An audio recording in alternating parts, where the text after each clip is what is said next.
जय जय रघुवीर समर्थ. श्रीराम समर्थ. सद्गुरूंना समर्थांना स्मरण करून आपण व्हिडिओला सुरुवात करूया. परमेश्वराचे नामस्मरण आणि एकाग्रता.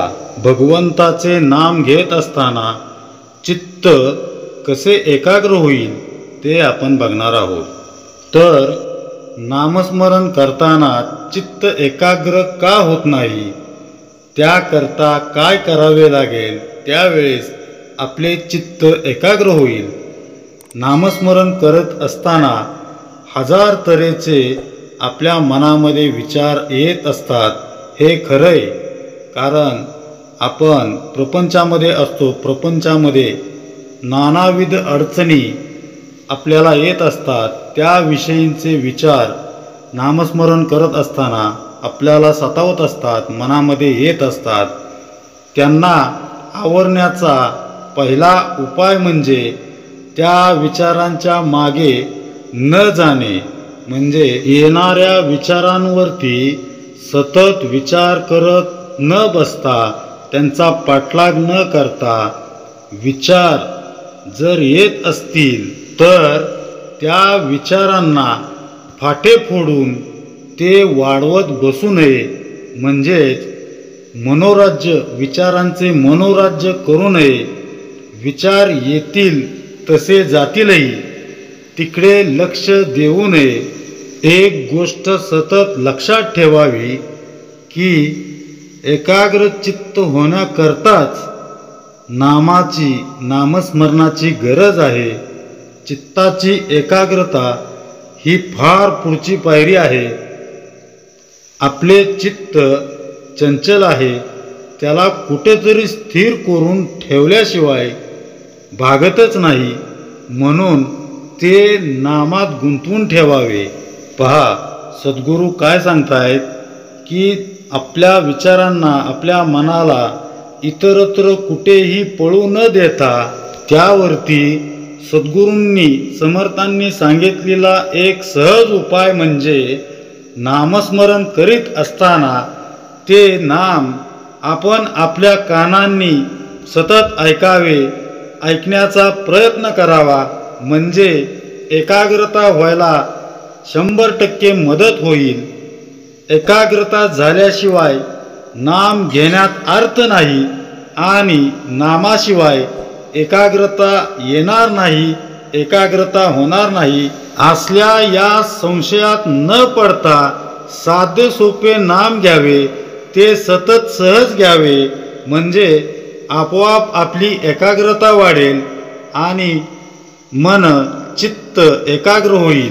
बघा, एक महत्त्वाची दुसरी गोष्ट अशी आहे की ज्या गोष्टींची आपल्याला आवड असते त्यात आपल्याला एकाग्र होता येते.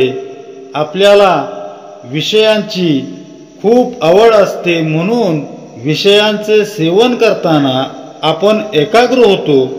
मग त्याचप्रमाणे विषयांच्या ऐवजी आपण परमात्म्याची, परमेश्वराची, भगवंताची आवड जर धरली तर त्याच्या ठिकाणीही एकाग्र होता येणार नाही का? मनुष्य स्वभावच असा आहे, तो चंचल असल्यामुळे विषय वासनेकडे त्याचा अधिक कल असतो. तसेच त्याप्रमाणे तितक्याच तीव्रतेने, आत्मीयतेने जर आपण परमात्म्याची आवड धरली तर मन सहज चित्त होऊ शकतं. म्हणून आज विषयांची जितकी आवड आहे तितकीच आपल्याला देवाच्या प्राप्तीबद्दलही आवड ठेवावी. म्हणजे आपल्याला परमेश्वराच्या ठिकाणी एकाग्र होता येईल. एकाग्र होणे म्हणजे एखाद्या ठिकाणी समरस होणे, त्या ठिकाणी एक संग होणे. एक लक्षात घ्या की मीठ पाण्यात टाकले म्हणजे ते पाण्यापासून कधी वेगळे राहते का? आपल्याला हेही माहीत आहे की योग साधनेने, योग केल्याने एकाग्र होता येते, हे खरे.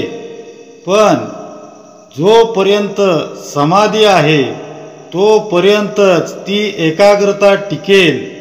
आपण ज्या वेळेस समाधीमधून बाहेर येऊ त्यावेळी ती एकाग्रता भंग होईल. सर्वानुभूती भगवत भाव पाहणे हेच खरे एकाग्रतेचे साधन आहे. म्हणजे चराचरामध्ये सर्व ठिकाणी भगवंतच भरलेला आहे असे समजल्यावर द्वैत कुठे राहते. आणि ज्या ठिकाणी द्वैत गेले, जिथून द्वैतच निघून गेले त्या ठिकाणी आपोआप एकाग्रता येतेच, आलीच म्हणून समजा. अशी एकाग्रता साधते तीच खरी समाधी होय. एक विचार करण्यासारखा आहे.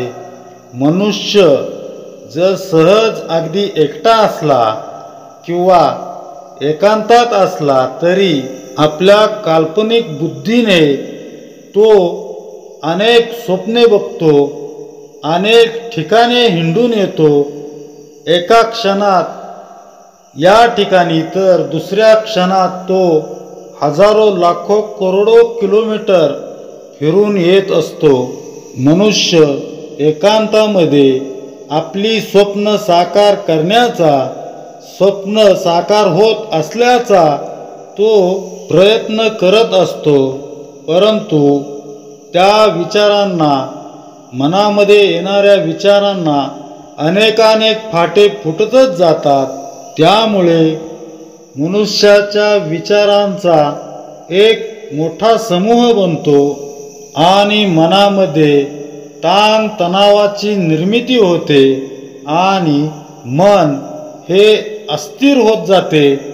त्यामुळे अस्थिर अशा मनाला स्थिर करण्याकरता नामस्मरणामध्ये भगवंताचे स्मरण करून भगवंताचे नाम सतत आपल्या कानाने ऐकल्यावर मन चित्त एकाग्र राहते. आपण एकटे असल्यावर आपल्या कल्पनेत अनेक माणसे आपल्या अवतीभोवती गोळा करत असतो. विशेष करून विद्वान लोकांना कल्पना जास्त येतात, जास्त असतात.